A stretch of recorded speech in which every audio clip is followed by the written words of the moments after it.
Olá, sejam bem-vindos à Rádio SBOT, o podcast oficial da Sociedade Brasileira de Ortopedia e Traumatologia. Hoje nós teremos mais um episódio do programa Doses de Atualização com o tema Avaliação ultrassonográfica no quadril doloroso. Eu sou Marcelo Morozowski, eu sou aqui de Curitiba, sou membro da SBOT, da SBQ e também da Comissão de Ultrassonografia da SBOT. Hoje irei conversar com os meus colegas, meus amigos, Dr. Lucas Leite Ribeiro, que é médico ortopedista e traumatologia, médico do esporte, associado da SBQ, da SBRAT e também da Associação Brasileira de Ultrassonografia Músculo-Esquelético. Tudo bem, Lucas? Tudo bem? Que bom estar por aqui. Obrigado, Marcelo. Obrigado. Está aqui também com a gente o doutor Leandro Calil de Lázari, que é chefe do Serviço de Ortopedia do Hospital São Lucas de Ribeirão Preto, membro do board da IXA e doutor pela USP, Universidade Católica de Roma. Tudo bem, Leandro? Tudo bem, obrigado aí mais uma vez aí pelo Obrigado a convite. você pela participação. E também meu colega, junto aqui na Comissão de Ultrassonografia Músculo-Esquelética da SBOT, Tiago Sete, que é ortopedista com uma atuação na área de dor. Tudo bem, Tiago? Opa, um abraço aí, obrigado pelo convite. Obrigado a vocês. Vamos lá. Vamos iniciar o nosso bate-papo. Eu queria conversar com vocês inicialmente, né?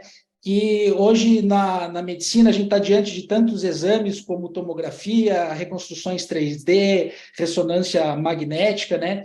E agora a gente, mais recentemente, tem a oportunidade, nós ortopedistas, de estarmos usando a ultrassonografia também no nosso consultório. Como os senhores acreditam, sim, que o ultrassom ele pode ser útil na avaliação do nosso paciente com queixa de dor no quadril?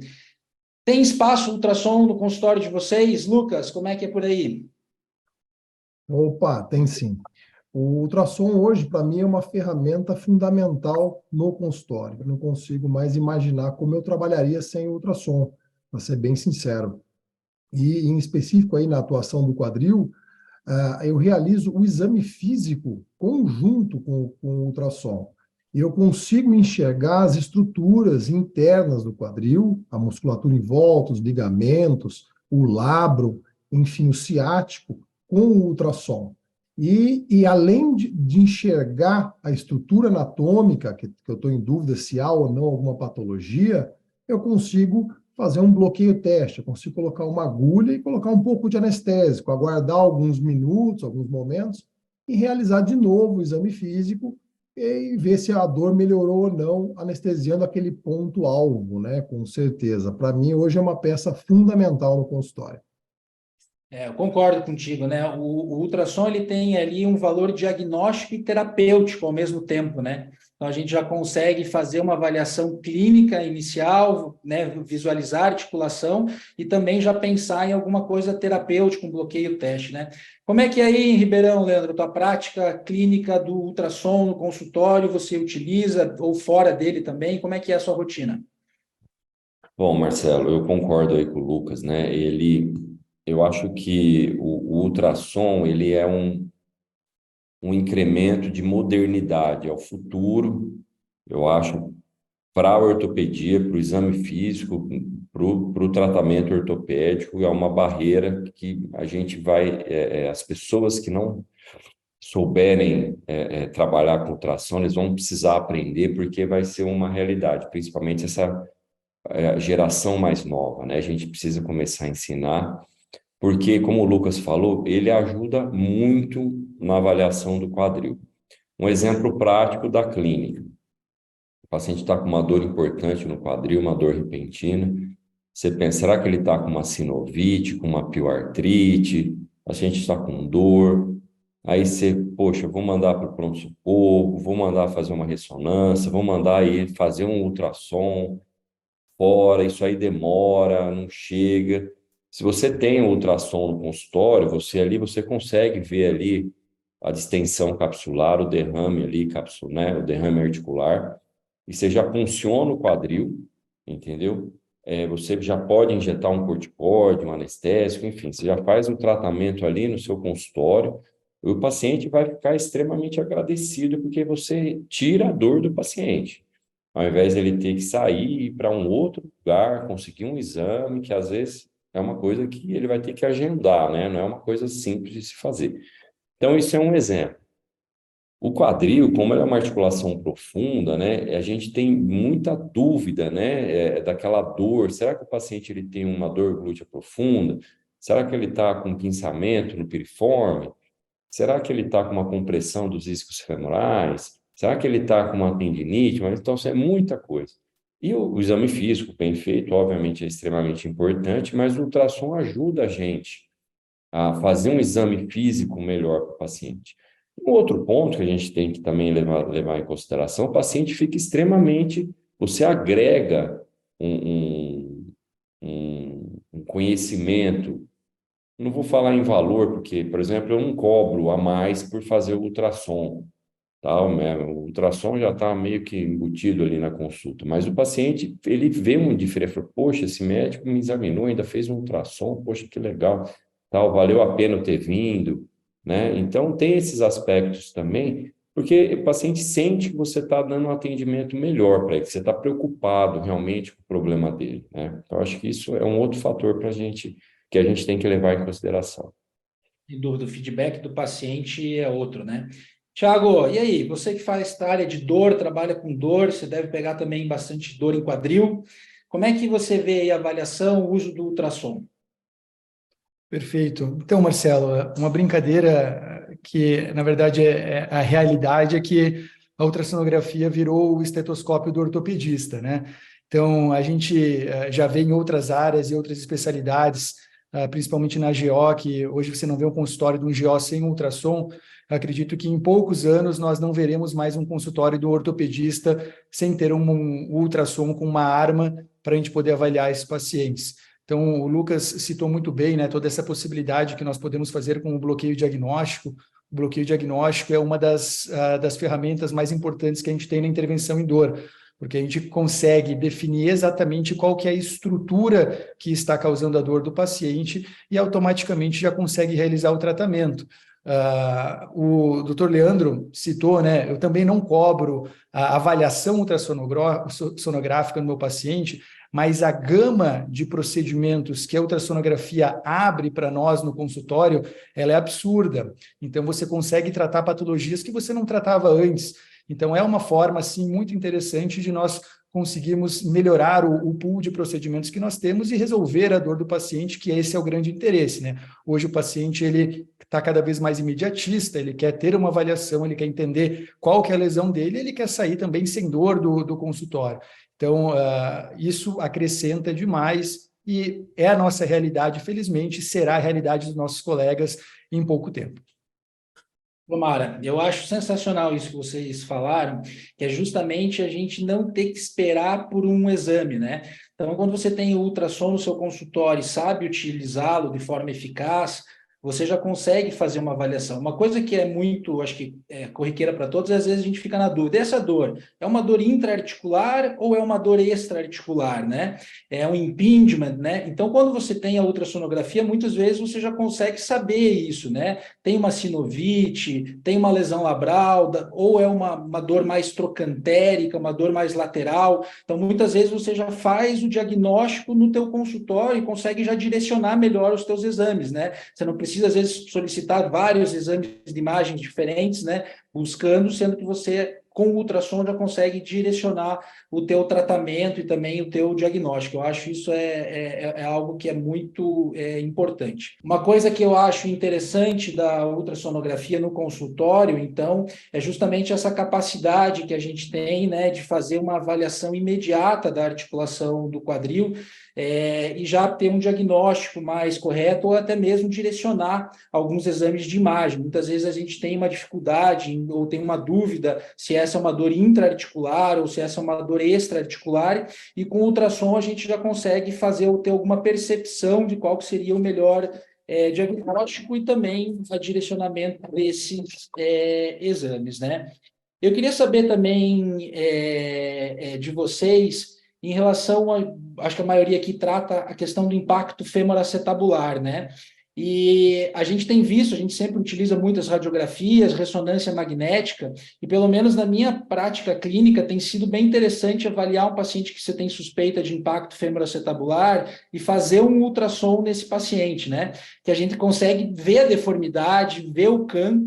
E eu queria saber como é que vocês avaliam o uso do ultrassom no impacto femoroacetabular, tanto pré-cirúrgico como também pós-cirúrgico. Já tem alguns trabalhos mostrando o uso do ultrassom pós-artroscopia para correção do impingement, até mesmo para ver a cicatrização da cápsula articular, né? Como é que vocês usam isso no impacto? Uma coisa muito interessante, né, se você já suspeita, por exemplo, um paciente chegou no seu consultório, você examina, ele tem exame físico compatível com o impacto. Se você faz um ultrassom, por exemplo, você consegue ver o bump ali, já é uma coisa. Às vezes você consegue ver alguma lesão labial, já é um fator. Então você já vai te direcionando para o diagnóstico. Às vezes você consegue fazer alguns movimentos com o quadril usando o ultrassom. Então, no pré-operatório, ele ajuda bastante a gente fazer o diagnóstico e já orientar mentalmente qual seria o problema desse paciente. Tem alguns trabalhos mostrando o uso do ultrassom intraoperatório, tá? Para colocação de portais, tudo. Eu nunca usei, né? Mas existem pessoas fazendo isso. No pós-operatório, eu acho que uma do grande benefício é você avaliar a cicatrização capsular, tá? Então, naquele paciente que porventura tem alguma dor anterior ali, eu costumo suturar a cápsula, na maioria dos meus pacientes, em quase todas as mulheres, enfim, nos critérios que indicam sutura de cápsula, mas eu gosto de suturar a cápsula, eu acho que é importante isso, enfim. Mas se o paciente tem uma dor anterior, você não sabe se ele está com dor no reto femoral, se ele está com dor na cápsula, se ele tem um cisto. Então, com o ultrassom, você consegue avaliar todas essas estruturas, tá? Ali no consultório mesmo, antes de pedir um exame, às vezes, como eu falei, às vezes o paciente está com um derrame articular ali por algum motivo, às vezes você já funciona. Então, ele é extremamente importante, assim, no impacto femoroacetabular, sim. Eu acho que é uma ferramenta muito útil. Então, e você concorda, Thiago, com o uso do ultrassom, impacto? Como é que você vê isso? Perfeito. Eu tenho uma realidade um pouquinho diferente de vocês, porque eu não sou cirurgião de quadril, né? Então, eu vejo o impacto, sim, como toda doença anatômica, ela vai ter que ser corrigida anatomicamente, certo? Então, os pacientes que eu recebo com impacto, tá, e que têm uma dor articular, primeiro, a grande importância que eu vejo do ultrassom é definir se realmente esse impacto é a fonte da dor do paciente, tá? Então, assim com os bloqueios, a gente consegue realmente testar se a dor dele vem de dentro da articulação, se tem relação, e a gente consegue entender melhor essa função. O que eu vejo da ultrassonografia ela acabou abrindo a articulação do quadril como uma opção de tratamento onde eu não tinha antes, tá? Nós, como ortopedistas gerais, todo mundo aprende a infiltrar um joelho de forma anatômica ou articulações superficiais. Mas o quadril, até pergunto para vocês, a realidade de vocês, se antes da ultrassonografia vocês abordavam com injeções intraarticulares o quadril.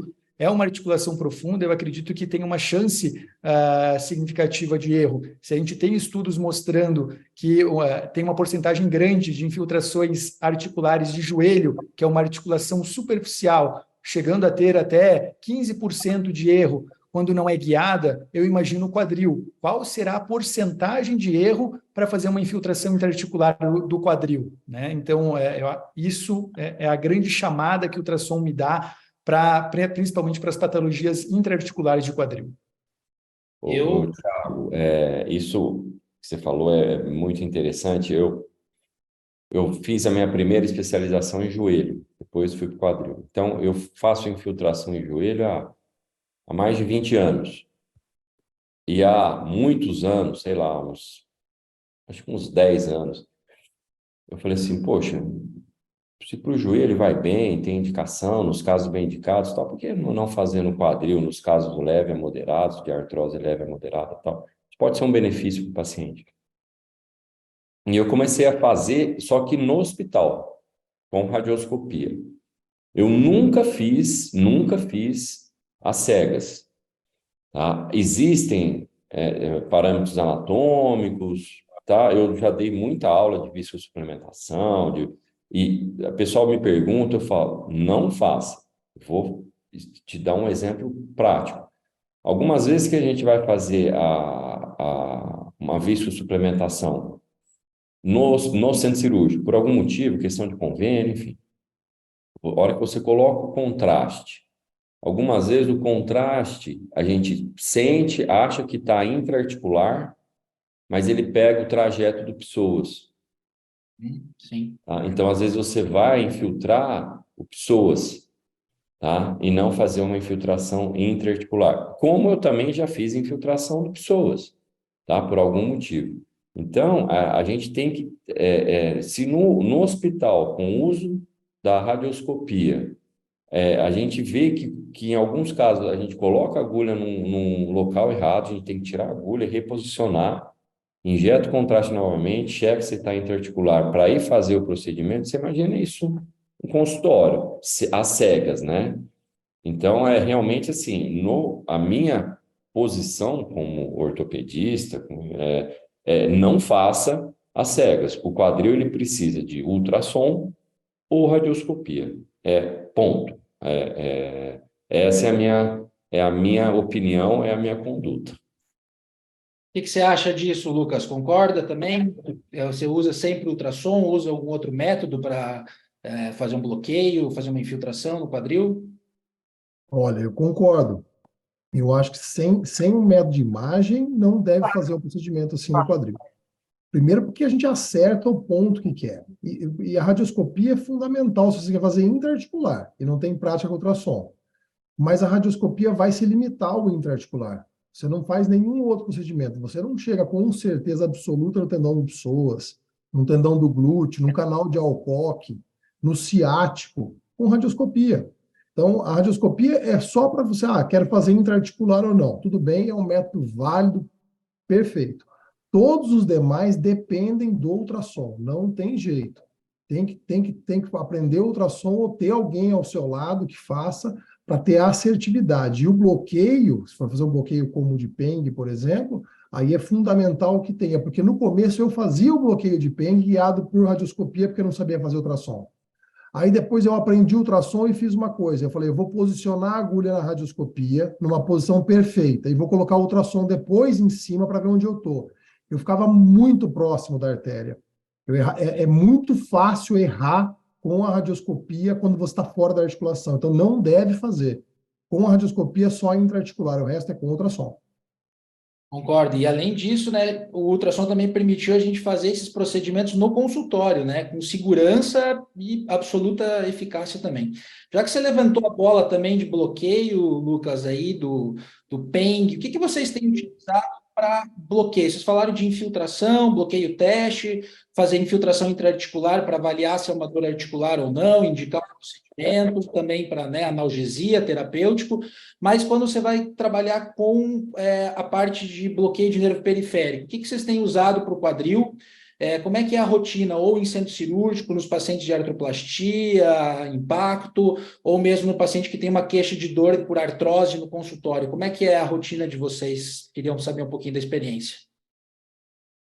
Olha, eu com bloqueio, eu sempre faço no centro cirúrgico, fazer um bloqueio terapêutico, tá? Porque eu uso ropivacaína e eu uso numa quantidade um pouco maior, 15 ml.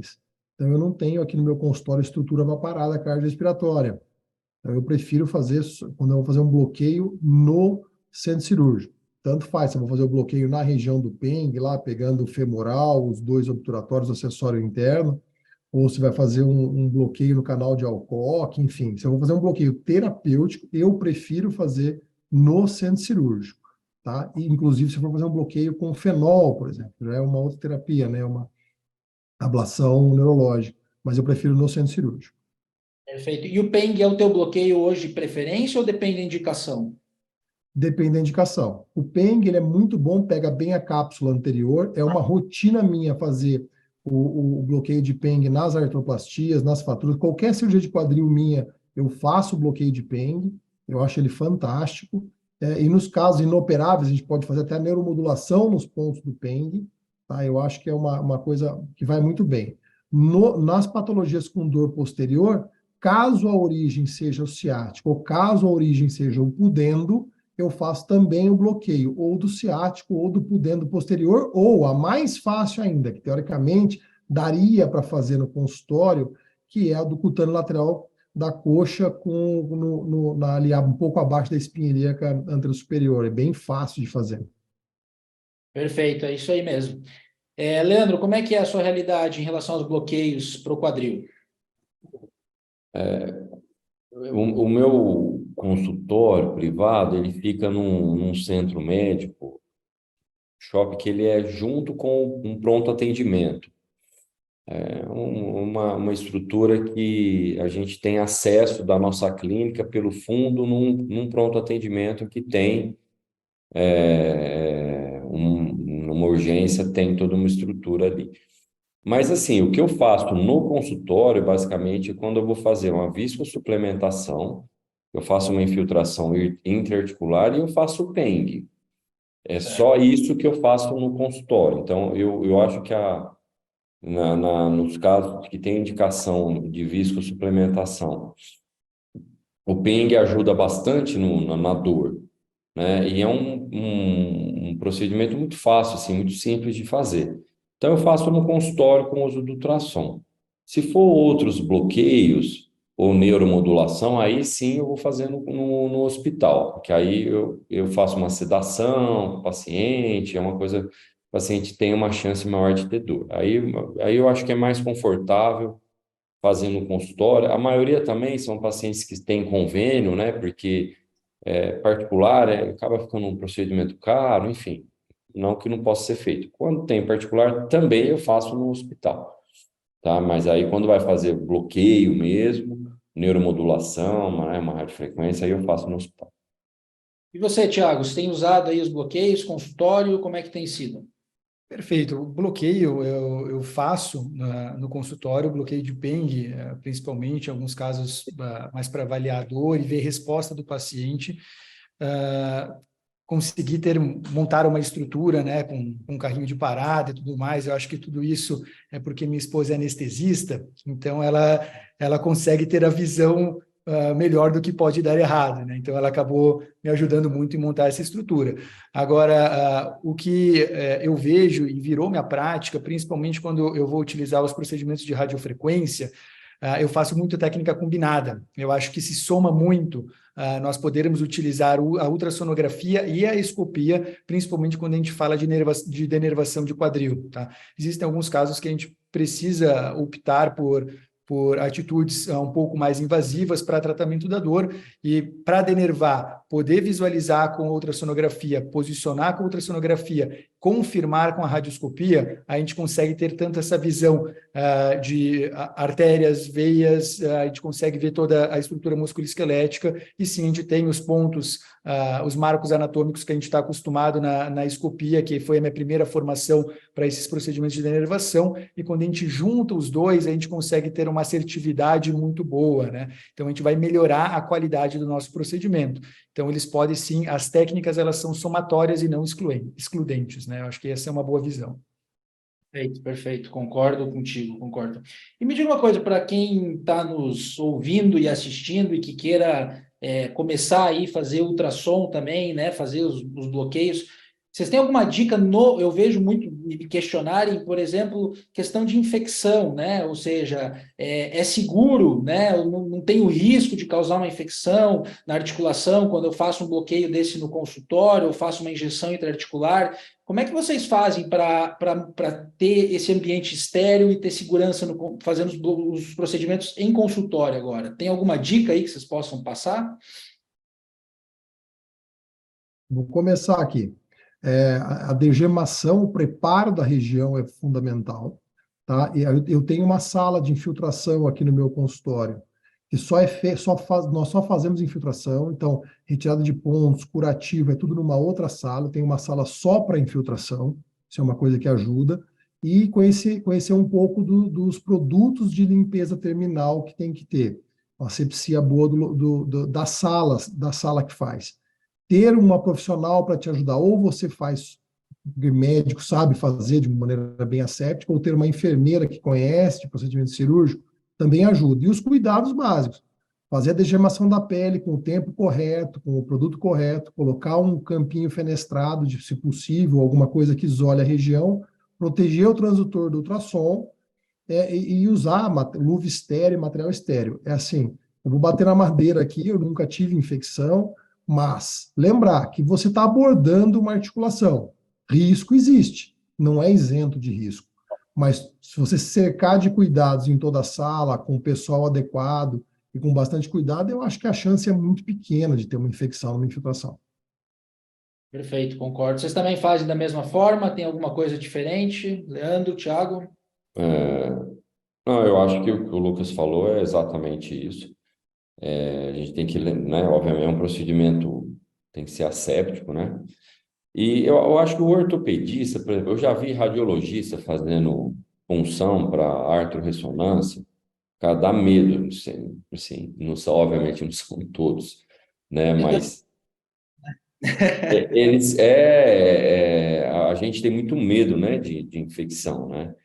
E, então, a gente tem que exatamente, eu acho que assim, não precisa ter, se tiver uma sala específica para infiltração, é o melhor dos mundos, né? Mas dá para você fazer no seu, onde está o seu aparelho de ultrassom, desde que, obviamente, você faça a asepsia adequada, né? Eu gosto de usar clorexidina e degermante, depois lavar, depois clorexidina alcoólico, né? Então, tem que fazer o procedimento a sério. E uma outra coisa, eu gosto de fazer primeiro o quadril, a intraarticular, né? Quando eu vou fazer uma visco e depois um PENG, eu faço o intraarticular primeiro, e aí depois eu faço o periférico, vamos dizer assim. Que aí eu fico, digamos, mais tranquilo, né? Vamos dizer assim. Você também faz assim, Thiago? Alguma coisa diferente? Perfeito.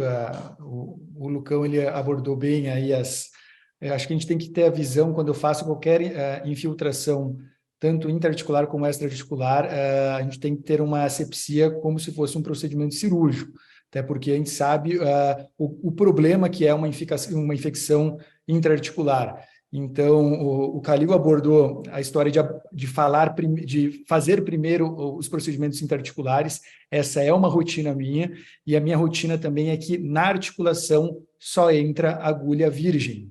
Tá? Eu não utilizo nenhuma agulha que eu já fiz algum procedimento para entrar depois na articulação. Então, a agulha da articulação é virgem. Se eu fizer 2 articulações, eu vou trocar a agulha para fazer a segunda articulação. Eu acho que isso ajuda muito a gente evitar a contaminação. Alguma preferência de agulha para você dar uma dica para quem está nos assistindo? Você usa rack espinal, usa agulha de plexo? Tem alguma rotina?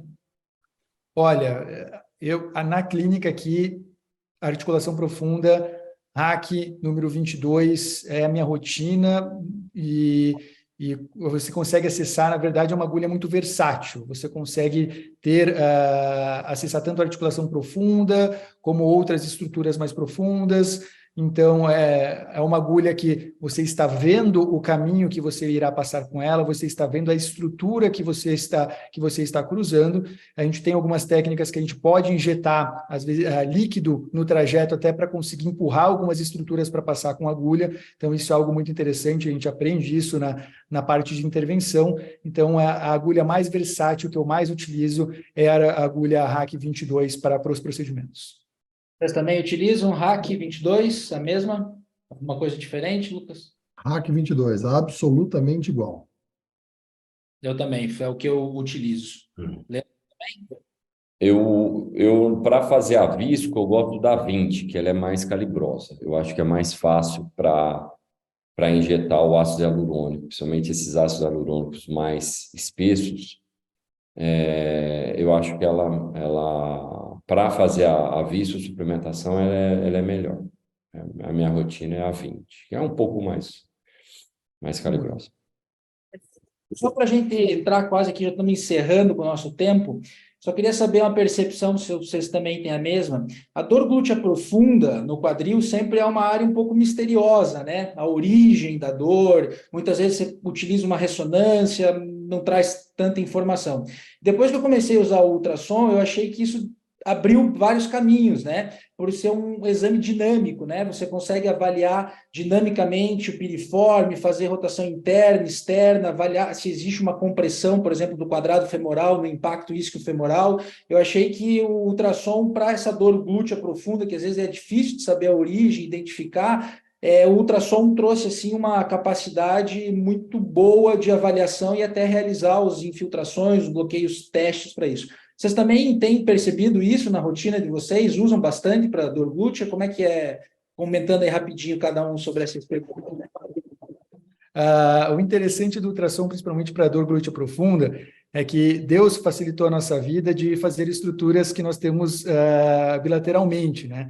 Então, uma arma do ultrassom, a gente também conseguir fazer as medidas das estruturas. Então, a gente pode pegar um músculo piriforme e fazer a visão do músculo contralateral e medir a espessura desse músculo. Então, a gente consegue ter uma noção se tem um espessamento muscular, se a gente consegue ter alguma alteração, aprender a usar todos esses recursos do ultrassom nos facilitam nesse tipo de avaliação. Como também para estruturas profundas, às vezes para ver um vaso que a gente não tem facilidade para enxergar, utilizar o Doppler ou o Power Doppler, ele também irá facilitar a visualização desses vasos para que a gente possa evitar eles e fazer uma injeção segura das medicações. Então, sim, faz parte da avaliação de dor glútea profunda na minha clínica utilizar o método de ultrassonografia. E até mesmo para os trigger points, né, que muitas vezes aparecem, você coloca um Power Doppler, é bem interessante, né? E aí, Lucas, Leandro, algum comentário aí sobre dor glútea profunda e ultrassom?